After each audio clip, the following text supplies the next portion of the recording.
What is investor relations? The best way to describe it is to think of the CEO of a publicly traded corporation. The CEO is the top of the corporate pyramid and is completely responsible for the running of the entire company. To make it more recognizable, let's use a company everyone knows, like Apple. The current CEO of Apple is Tim Cook. Believe it or not, Tim Cook, just like most students, gets a report card. But instead of being graded on reading, math, science, and receiving an A, B, or C, Tim Cook is being graded based on the performance of his company. And the grade is the stock price over time. If people feel the CEO, or in this case Tim Cook, is doing a good job, and it is being reflected in the company's performance, the stock will likely go up. For the CEO, this means recognition and lots of money, considering that many CEOs are compensated through stock options in addition to their salary.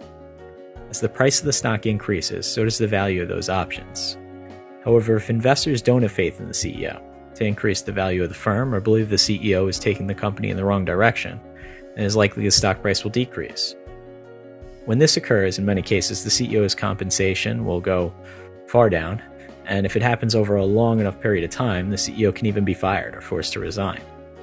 So now that we understand how important the stock price is to the CEO, let's look into how the stock price moves in either direction.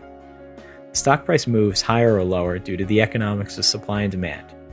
Assuming that the supply of shares remains relatively consistent throughout the year, as demand increases or decreases, so will the price of the stock. So how does the CEO affect demand for their stock? This is where investor relations comes into play.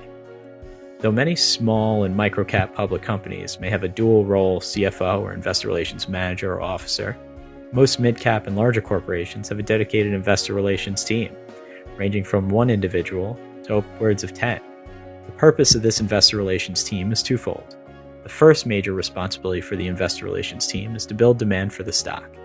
The investor relations team is responsible for marketing the company to investors, to entice them that their company is a great investment.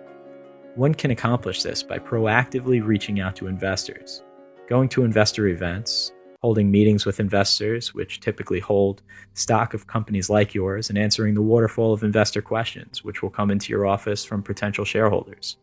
The other major responsibility of the investor relations team is to keep close communication with current investors. Many major corporations have thousands, if not millions, of investors, and those stockholding investors are the actual owners of the company. The investor relations team is responsible with keeping those investors up to date with everything that is occurring with the company and how the company is doing financially.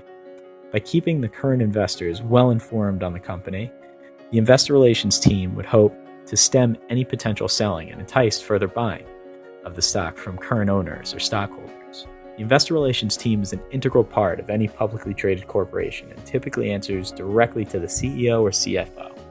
It is not unusual for the investor relations team to be in very close communication with the CEO and CFO and even travel together to meetings.